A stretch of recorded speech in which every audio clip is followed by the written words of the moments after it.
Hey everybody, in today's video, I got a stack of Xbox 360 games here that I bought off of Facebook Marketplace. Each one costed $5 a piece, except the first one. And so I'm going to show you guys what I got. So let's get started. Now, the person who sold this to me was selling each game for $5. However, a couple of these games also he was selling it as a set as well. So the first game I got is Kinect Sports, and as the title suggests, yes, it's basically Xbox's answers to Wii Sports. But in addition to the first game, he also gave me the second game as well. So I got these two for $5. And oh look, it says it's developed by Rare. You know those guys.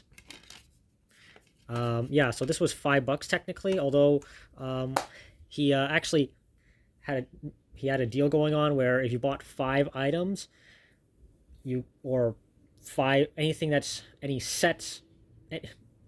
Point is, it was selling five for 20, and it just so happened that one of the games I picked out also came with another game as well. So yeah, I got Kinect Sports season 2 as an added bonus. I'm going to be honest, really, by this point, I'm just collecting the Xbox 360 Kinect games, just because I'm sure they're going to be harder to get over time.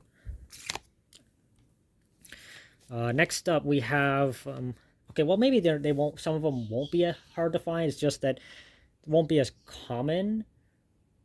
I'm really not sure. I'm just getting it to bolster my Kinect library.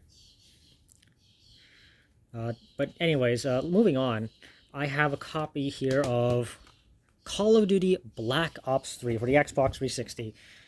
This game is a bit notorious because what happened was this port was commissioned apparently at the last minute, and it was outsourced to another developer. Specifically, yeah, it was done by um, yeah, it was done by Beenox. Although apparently there's another company that was supposedly involved called Mercenary Technologies. I don't know to what extent to what extent those guys were working on this, but point is, this is one of the sloppiest ports you can get.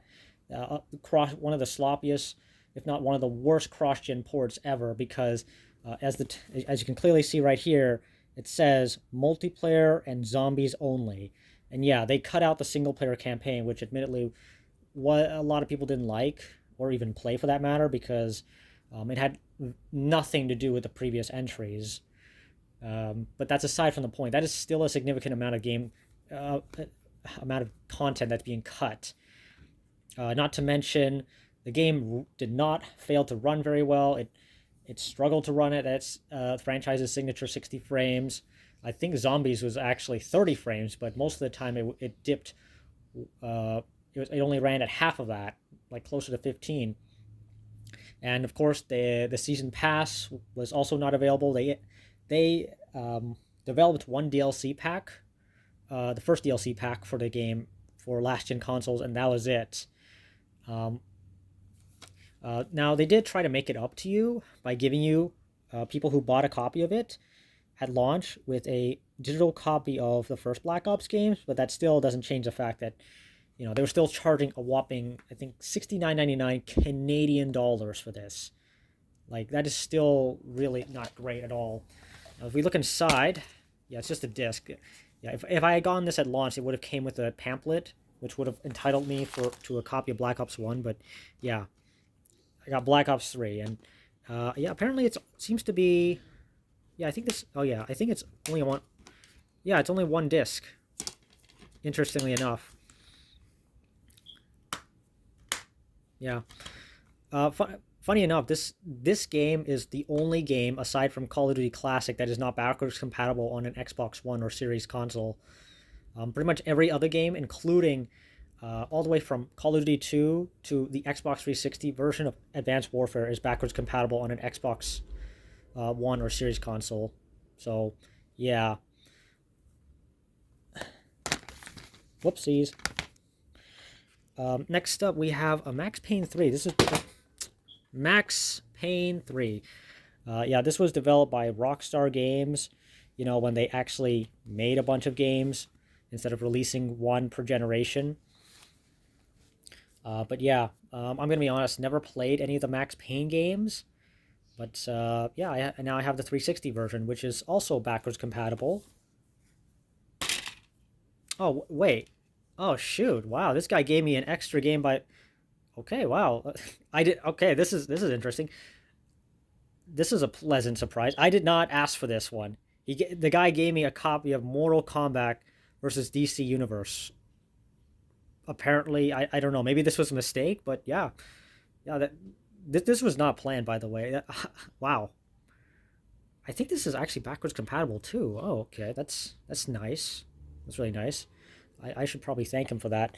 But yeah, getting back to Max Payne 3, yeah, it comes on 2 discs. It was added to backwards compatibility, Xbox backwards compatibility, a bit later, towards the end of the program, I should say. Um, is there going to be a 4th game? Probably not. Is it going to be a remastered? Who knows? All I know is this is a game that exists, but I don't know if I don't know to what extent it was very successful. And yeah, while we're at it, you know, might as well mention I have no I have you know, I haven't really played Mortal Kombat, so I know very little about this. But you know, I have I have seen I have seen and played a bit of Mortal Kombat 1 at my friend's house. The biggest selling point, if I were to ever get Mortal Kombat 1, it would primarily be because of Omni-Man. That man alone is the reason why I have any interest in that game. And Homelander 2, which to a lesser extent. But anyways, let's move on to the last 2 games. We have Need for Speed Shift and Need for Speed Undercover. Now I know Undercover isn't that great of a game. It's basically like a basically kind of like Fast and Furious. So yeah, Need for Speed Undercover. It's basically I think they took notes from Fast and Furious, and so it's basically um, Need for Speed, Fast and Furious edition or whatever. I know it wasn't. I didn't. I know it didn't review very well. The primarily reason I even got this was simply because I'm actually trying to collect these Need for Speed titles since they are increasingly hard to come by. Since, well, they often have like licensed music or vehicles that force the game to be delisted after a certain amount of time. And unfortunately, this game is also not backwards compatible because of that as well. But yeah, Need for Speed Undercover. There's also a Wii version as well, which I heard wasn't all that great. Okay, so if we look inside, we have the game disc. I know the franchise has kind of had a bit of a rough patch recently. You know, a lot of the games just haven't reviewed very well. If we look inside, yeah, we got the manual. We got advertisement for Mirror's Edge, a game that I still need to finish. Skate as well as Skate 2. I hear Skate 3 is actually really good though. Oh yeah, and we also have a code here for EA Online, but that's irrelevant now. Actually, now, well, since I'm at it, I might as well, before I forget. Yeah, so we have in the Max Payne disc. Yeah, we have an. Yeah, we have the Rockstar Pass, which thankfully games don't really do that no more. I mean, we have battle passes nowadays, but the idea of having to pay for online, yeah, that was really bad. And then finally, now we got Need for Speed Shift. I heard, I'm not sure how this was developed by Slightly Mad Studios. I don't know to what extent how good this game is necessarily. I mean, I got a immediate sequel, Shift 2, but I don't know how good both this and its sequel are. Yeah, here's the manual. And another Need for Speed game to my collection. But yeah, that pretty much does it for this video, guys. You know, as always, I got 1, 2, We've got to be careful. 3, 4, 5, 6, and 7. 7 games for $20. I will say that's a pretty good deal, all things considered. But yeah, that pretty much does it for this video, guys. As always, like, comment, and subscribe, and I will see you next time.